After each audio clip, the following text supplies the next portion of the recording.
Lotta contro le fiamme a Casteltermini per domare un incendio scoppiato nel bosco dell'area demaniale di Contrada Garifo. Si tratta di uno dei roghi più importanti che ha devastato ettari dell'Agrigentino dall'inizio di quest'estate 2018.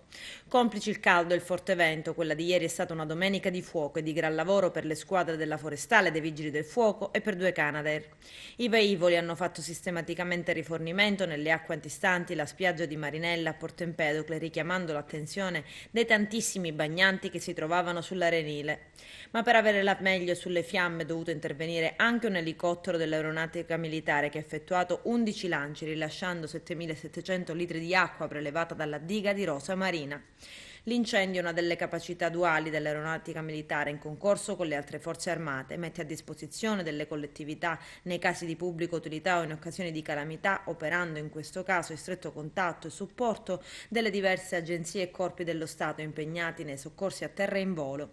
Un importante mezzo che il Ministero della Difesa ha messo a disposizione per la campagna antincendi boschivi di quest'anno in Sicilia, a seguito di un accordo siglato lo scorso 8 giugno con la Protezione Civile Nazionale e con la Regione Sicilia.